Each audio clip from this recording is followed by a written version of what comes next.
Hola oyentes de Radio Sefarad, es un gusto volver a encontrarnos como cada semana con el historiador argentino Ricardo López Gotig para seguir hablando de las edades del totalitarismo. ¿Qué tal, Ricardo? Hola Jorge, ¿cómo estás? Bueno, hoy con un capítulo particular porque aunque pertenece dentro, digamos, a la categoría de los totalitarismos comunistas, tiene que ver con Estados Unidos y tiene que ver con los judíos. Vamos a hablar de la enmienda Jackson-Beinig, ¿no? Sí, es un tema muy interesante que en general no se le presta mucha atención, pero yo lo he descubierto en las memorias que escribió Anatoly Dobrinin, que fue embajador soviético durante 25 años en Estados Unidos, es decir, desde Nikita Khrushchev hasta Mikhail Gorbachev. Y él menciona en muchas ocasiones en sus memorias, llaman En confianza, él menciona los problemas que le generaba a él como embajador y a la Unión Soviética esta enmienda Jackson-Beinig. Y la verdad es que muchas veces no figura en los textos y no se le da mucha importancia, pero ¿en qué consiste? Primero que esto tiene que ver con, por un lado, la situación de los judíos en la Unión Soviética después de la Guerra de los Seis Días y también en particular con la guerra de Yom Kippur de 1973.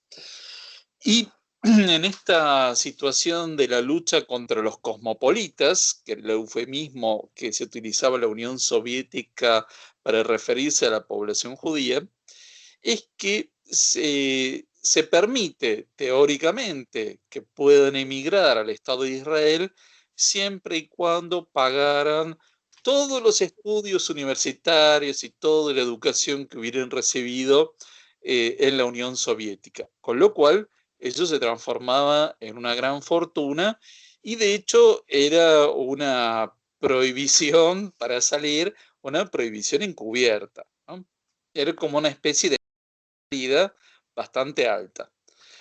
Claro, porque había muchos judíos altamente calificados académicamente y en lo que había sido el desarrollo tecnológico de la Unión Soviética, que obviamente si iban al Estado de Israel, se iban a transformar en científicos e ingenieros al servicio de un Estado que en ese momento, en el contexto de la Guerra Fría, era un aliado de Estados Unidos.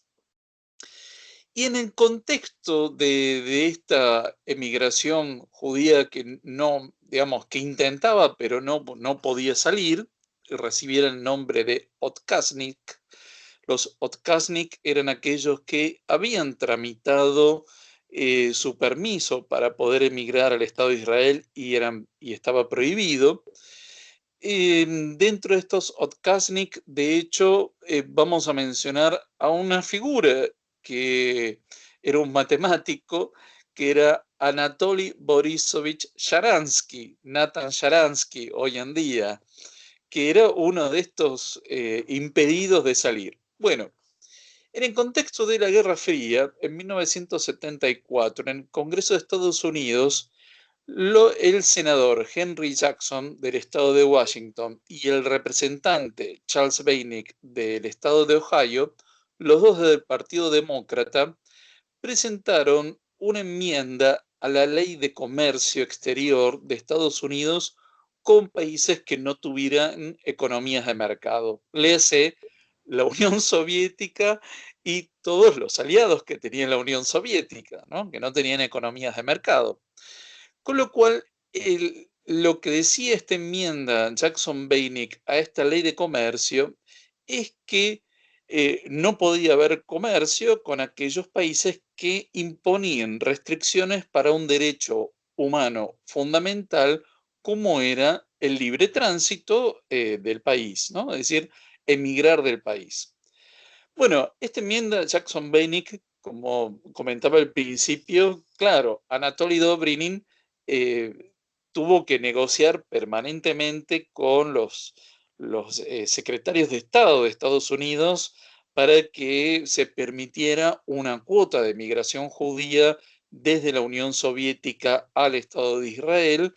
Esto, digamos, más allá de lo que establecía la enmienda, lo cierto es que esto era objeto de negociaciones permanentes y además que esta enmienda luego se fue ampliando no solo a la Unión Soviética y sus aliados, sino también a la República Popular China cuando fue la masacre de Tiananmen, fue en torno a Camboya y Vietnam, luego se fue extendiendo hacia otros derechos humanos fundamentales en distintos países, y lo cierto es que esta enmienda Jackson-Beinig recién va a ser derogada con respecto a Rusia y Moldavia recién en el 2012 por el presidente Barack Obama. Es decir, que tuvo una vigencia mucho más extensa de lo que originalmente se hubiera pensado y que a las autoridades soviéticas le generó muchísimos problemas porque después